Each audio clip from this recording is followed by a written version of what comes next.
Thierry Marx veut lutter contre les fast-foods et valoriser le fait maison. Toutes ces belles idées, il les a défendues lors du congrès annuel de l'UMI. Je vous rappelle que Thierry Marx est président de l'UMI, le syndicat majoritaire des patrons de restaurants, et que régulièrement, il nous expose ses grandes idées pour sortir le secteur de la restauration de cette crise interminable. Je vais vous en citer quelques-unes. On a eu droit notamment au numerus clausus dans les grandes villes. Je vous rappelle que à un moment, Thierry Marx voulait qu'on limite le nombre de restaurants dans certains quartiers de certaines grandes villes, alors que nous avons déjà les licences restaurants, nous avons déjà les licences 3, les licences 4 de débit de boisson, bref, tout ça existe déjà, mais Thierry Marx voulait rajouter une couche supplémentaire d'administratif. Il nous a également proposé de baisser la TVA pour les restaurants qui font du fait maison, et il est tellement corporatiste que quand un restaurant vend un steak tartare à 34 €, il vous explique que le gars fait 1 € de marge dessus. Bref, en tant que syndicaliste, il va toujours défendre sa profession et ne jamais remettre en question la pratique des gens qu'il représente. Il est là pour les brosser dans le sens du poil, le problème étant que ces gens ont besoin d'être secoués sur leur pratique. Car aujourd'hui, ce n'est pas la restauration traditionnelle qui innove le plus, c'est bien les fast-foods qui, eux, font l'effort de s'adapter à leur marché en répondant à ses besoins. Et donc, sur le plateau de BFM, on demandait à Thierry Marx de réagir à cette statistique. 86% des Français fréquentent des fast-foods et les 18-34 ans au moins 2 fois par mois. Écoutons sa réaction, écoutons ce qu'il a à nous dire. Ça veut dire, Thierry Marc, que les Français adorent finalement ces fast-foods. C'est Non, c'est faux, problématique? c'est complètement faux. En tout cas, Non? l'amendement qui On commence très fort, c'est complètement faux. Voilà. C'est quand je vous disais qu'il était corporatiste, il en vient à nier des chiffres. C'est pour ça que son secteur va mal. Il représente ce secteur et le gars nie la réalité. Le gars nie que les Français vont au fast-food et qu'ils aiment ça. Comment vous voulez que les mecs derrière puissent s'adapter à leur marché si déjà les mecs refusent d'admettre la vérité? Les gens ne vont plus au restaurant, les gens veulent aller au fast-food. Posez-vous la bonne question. Pourquoi les gens veulent aller au fast-food? est proposée, c'est une 86% s'y rendent non, mais je suis régulièrement. d'accord, c'est une question de prix. C'est-à-dire que quand vous faites, le contraire, quand vous avez un restaurant où vous avez à peu près la même gamme de prix que ce type de fast-food, vous avez un public pour venir dans ces restaurants. Ce qui est inquiétant, c'est effectivement l'accessibilité au restaurant est devenue compliquée et effectivement le côté pratique de ces fast-food fait que les gens se rendent dans ces fast-food. Maintenant, je trouve que de réfléchir à faire une loi, et là il faut interroger nos députés sur le fait maison, qui garantirait une protection aussi de l'artisanat des métiers de bouche dans son ensemble, permettrait aussi d'avoir une comparaison et de ne pas laisser à la traîne les artisans qui font bien leur métier. Mais aujourd'hui, les fast-foods, On a déjà le fait maison qui existe depuis 2014. C'est un échec retentissant, puisque en gros, aucun restaurant n'a intérêt à mentionner que ses produits sont faits maison, sinon il prend le risque de se faire contrôler. Et les restaurateurs ne veulent pas entrer dans ce genre de démarche. En témoigne par exemple ça, voilà, une première loi envisageant de rendre la mention non fait maison obligatoire avait été abandonnée l'an dernier face à la levée de bouclier du secteur. Les gars ne veulent pas de transparence. Ils ne veulent pas de transparence. Ça les arrange de ne pas mentionner que c'est fait maison ou que ça ne l'est pas. Moi, je suis pour la liberté d'entreprendre. Si tu ne veux pas être transparent, il faut accepter que derrière, les gens vont au fast-food parce qu'ils voilà, ils savent où ils mettent les pieds. Ils savent qu'ils auront de la bouffe industrielle dans un fast-food. Alors que dans un restaurant, bah tu sais pas. Tu sais pas si le gars il te sert une carte à moitié industrielle ou si c'est du 100% fait maison. Donc, vous voulez pas de transparence. Moi, je suis ok avec ça, mais derrière, venez pas chialer parce que l'industrie des fast-food vous défonce. S'ils veulent être transparents, voilà, c'est pas un gros mot de dire que 20% de ma carte est industrielle. Ce qui compte, c'est le prix. Donc, si le gars peut manger un brownie à 6 balles, un brownie fait maison, et que la crème anglaise n'est pas faite maison, mais que ça lui coûte 6 balles, il sera content, il s'en fout. Lui, ce qui l'intéresse, c'est le prix. répondent à quoi? À un impact prix qui fait que les gens, évidemment, dans les années 70, à la naissance des fast-food, on mangeait dans un restaurant pour 1 heure du SMIC, 1 heure du salaire minimum. Aujourd'hui, pour manger 1 heure du salaire minimum, vous mangez dans un fast-food. Alors, c'est pas que les fast-foods, hein. Il y a aussi quand même les sushis qui sont C'est concernés. des fast-food. Vous trouvez que c'est des fast-foods Mais aussi, bien les sûr, sushis? les sushis dont vous me parlez, c'est pas les sushis que Mm. je connais. Les sushis industriels, je peux vous raconter comment c'est. Oui, alors pour le coup, là, voilà, là, nous sommes d'accord, Thierry Marx.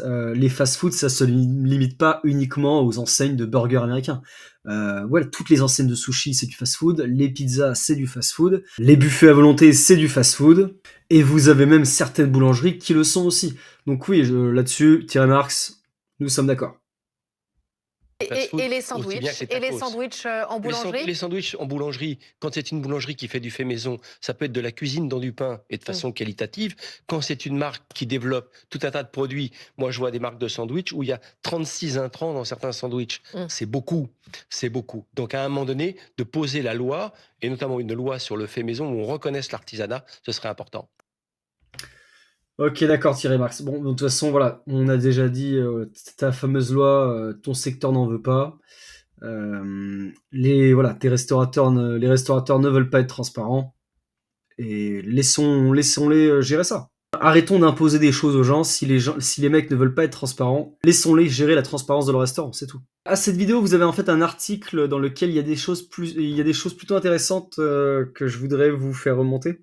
Toujours des grands chiffres que nous donne Thierry Marx, le fait maison permet de dégager à peine 2% de marge, alors que le non fait maison permet 8% de marge, déplore le chef, qui alors alerte depuis plusieurs semaines sur le fait que 25 restaurants mettent la clé sous la porte chaque jour. Alors ça fait pas plusieurs semaines, hein, ça fait j'ai l'impression que depuis qu'il est président de l'UMI, toutes les semaines, il nous alerte sur le fait que 25 restaurants mettent la clé sous la porte chaque jour. D'ailleurs, c'est intéressant puisque dans le même article, on nous dit quoi? On nous dit, dans son ensemble, la restauration commerciale devrait toutefois afficher un chiffre d'affaires en légère hausse en 2025. Voilà, ça, Thierry Marx ne vous le dira jamais. Grâce à l'augmentation du nombre d'établissements, pareil, ça il vous le dira jamais. Pour chaque restaurant, c'est plus dur, c'est vrai. Bah oui, parce qu'il y a de plus en plus de restaurants, donc il y a de plus en plus de concurrence. Mais parallèlement, il y a plus de création de restaurants qu'avant, explique-t-il. Oui, parce qu'en fait, bah, tout simplement, ça complète ce que dit Thierry Marx. En fait, la durée de vie d'un restaurant, elle est bien moins longue qu'auparavant. On crée beaucoup de restaurants. Les restaurants, ils durent parfois, oui, un an à peine. Ils disparaissent. Et qu'est-ce qui remplace ce restaurant qui disparaît? Un autre restaurant. Selon lui, si la restauration indépendante à table est particulièrement touchée, la restauration rapide s'en tire mieux et concentre l'essentiel des ouvertures. D'accord, ok. Bon, ça c'est vrai que la restauration rapide, elle ne connaît pas la crise. Quand un restaurateur propose le bon rapport générosité, expérience, prix, il trouve sa clientèle, citant en exemple le succès des buffets à volonté. Incroyable, François Bloin nous donne une piste à explorer. Il faudrait que les restaurants, voilà, ils arrivent à proposer un bon rapport générosité expérience prix, sans déconner. Merci. Enfin, je suis ironique, mais enfin voilà, je pense qu'une grande partie des restaurateurs n'ont pas compris ça, n'ont pas compris que les gens ne vont plus au restaurant uniquement pour manger, ils y vont pour vivre une expérience. Ils y vont, voilà, pour être dans un cadre magnifique, ou alors qu'on leur serve quelque chose qu'ils n'ont jamais vu dans un autre restaurant, même si dans un mois ils auront oublié ce que c'était, même si dans un mois tout le monde s'en foutra, ils veulent de l'innovation, ils veulent de la nouveauté, d'accord? Et donc, on nous dit, dans une étude sur les tendances du secteur pour 2026, le site The Fork estime que les restaurateurs doivent repenser leur modèle, car les consommateurs n'attendent plus seulement de leur repas qu'il soit bon, mais souhaitent vivre une expérience à part entière. Et attention, revirement de situation, le chef Marx le reconnaît. Le bouillon qu'il a ouvert à Saint-Ouen, au nord de Paris, avec un menu unique à 25 € ne désemplit pas, malgré la concurrence de nombreux fast-food à proximité. Avec 600 couverts par jour, le modèle fonctionne. Difficile toutefois de tirer les prix davantage vers le bas. Alors si vous ne savez pas ce que c'est un bouillon, eh bien je vous montre le bouillon de Thierry Marx. Thierry Marx adore nous surprendre. Voici le bouillon du coq au cœur de Saint-Ouen. Je vous emmène, il y a la queue, il y a du monde. Suivez-moi, je vais vous faire découvrir ce bouillon parisien.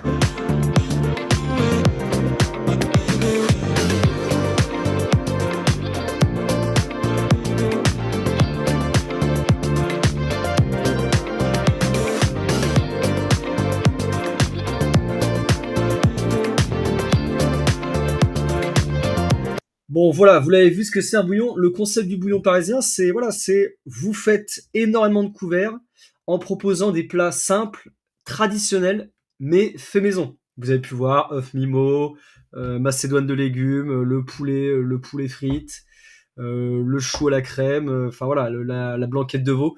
Des plats simples, mais tout est fait maison. Et vous tablez sur le fait de faire des économies d'échelle en faisant donc 600 couverts par service. Cette stratégie d'économie d'échelle, hein, c'est la même que les fast-food. Hein. Donc Thierry Marx est le premier à l'admettre. Hein. Ce n'est pas un problème de concurrence déloyale ou pas. C'est juste qu'en fait, il faut repenser votre modèle, les gars. Et que le concept du bouillon parisien, qui est un concept qui a toujours existé, qui revient à la mode, et ça marche.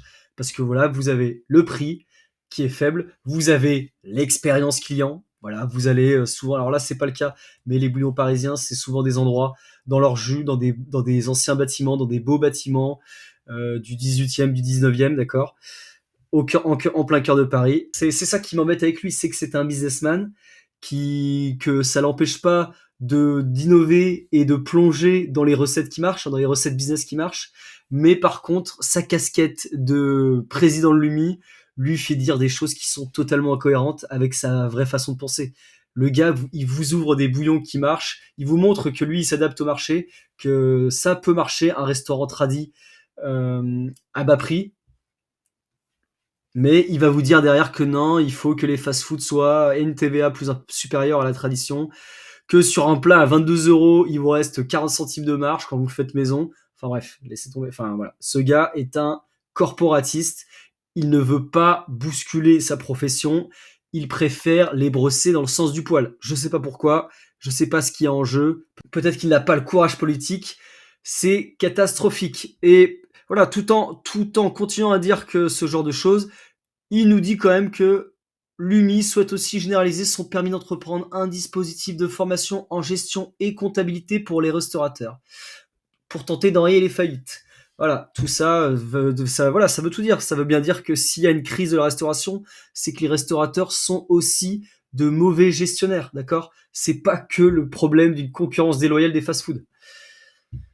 Bref, voilà. Que pensez-vous de tout ça ? Est-ce que Thierry Marx ferait bien d'arrêter de couvrir ses collègues ?